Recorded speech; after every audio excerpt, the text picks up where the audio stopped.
second part of our breaking down of the Song Luyen Vat number 2 techniques. Still on the Hoa Tat. We've seen one of the main ways to do it, which is a half dungeon, half scissors.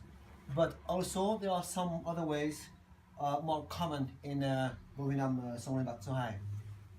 It's the one where we do the two legs on the chest. So for the two legs on the chest, there are three main positions. The first one is the two legs parallel. That's the one we see very often in Vietnam, parallel. Then with the scissors with the right leg on the left and the opposite. And it's very important to study those two different ways, because according to the way you put your feet, it might change the way to defend against the technique. So we saw already in the first part this technique with rolling the arm. We saw that contrary to what is done in Vietnam, you have to first focus on bending your arm, because when I have my arm lock here, whatever you do, I break your arm. So first this, then now we focus on the way to defend against the two legs on the chest. Everybody knows that the first thing you have to do is hook this leg. The problem is when you have those two legs on the chest technique or the dungeon technique, many people are hooking first this leg. So if you do so, I can stand up and I can defend easily. So why do we do the two legs on the chest? Because this technique, the half scissors, it's okay, it's fast, but it's also the easiest one to defend. When I'm with this leg here, I have only one leg to take off and I can twist my body over there. So it's easy to defend against this one. So that's why the double leg, it's more convenient in fight, in real fight. So we hook first this one and then that. Three different ways. The first way is the most common one. The two legs are parallel, not hooking. So in that way, we do the same technique as before. We put this leg under our neck and then we're going to roll to press this part on the knee, so I block my opponent's leg. And then we hook either by the ankle, either by the heel, or by twisting. What I want is to weaken the leg in order to put my knee under it.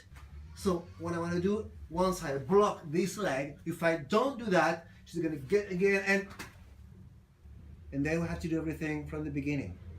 So once we have blocked the knee here with my traps here, one way is to put my elbow, like in long hook Nguyen, elbow here, okay, then pushing, I press my knee, and then I can push over or place it over here, okay, again, okay.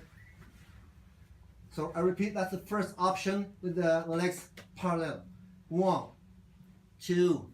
If we put the leg very far, she's gonna have power to put it again. So close, I put my head under like a dodge, and then look, my elbow here, and I start pressing. Then 1 on the ankle, below, or twisting the foot. Then I place my knee. That's almost the official one, you know. Then you can just push it, put your leg, and then I can get out of the dungeon. Then, second way, crossing. So we have to divide the crossing in two different ways. The leg that is on my throat is under the other one. That's one way. Or the leg which is on my throat will be over. And this is not a detail, it's a very important difference between the two. Because look at that. When it's in this way, I don't have pressure on my throat. My throat is almost free. This leg is on my chest, and I have no pressure here. But when we change the way, I have a pressure on my throat and the dungeon here. So this one is more powerful than the one. But when we are in this way, this leg up, over, what I have to do is not trying to push it like this. If she does a strong donshan, okay, strong power here, okay, and I try to take it off, I have a certain amount of power, but not enough because she's still doing my arm lock. So I use this hand and I try to do an ankle lock, a twist here, and just to weaken her leg, and then I can put it there. And this hand here, again, push, and I'm over. Now, for the one which is more powerful, the one with the pressure on my throat and Zanshan, if she applies a pressure here from here down, she has strong Dongchen and the pressure on my throat here.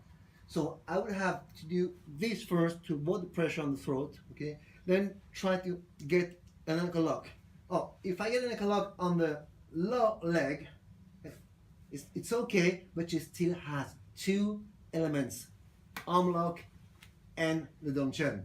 So I will use the ankle lock on the superior leg, okay, the one she's on. Twist, okay, one, look at that, and I twist downward, and I use my chest to look this one, that, okay, and now again I put it over, put my knee here, same thing, two options, using grabbing here and pressure, or throw it away and hook. And in this position also I have another option. I can put my foot on my knee and use this as a knee lock, or this. And again I can put my foot here, grab and twist over there. The most common option is always twisting my arm and twisting the ankle. Again, I pull over there, place my knee in there, and I have here, if I twist, and I push over, and then this one. Okay, so the main difference between the two is when she has the Dongchen with this leg on the throat, I have a pressure here, and meanwhile I'm trying to escape from that one, she still has the power to hook on my throat. That's why, meanwhile you do that, it's really useful to twist your throat over there. But when you do that, you can't see what you're doing. So some people do that way, twisting over there, so you look what you're doing, and then 1 and 2 again. And that's it for today. Thanks for watching. Bye.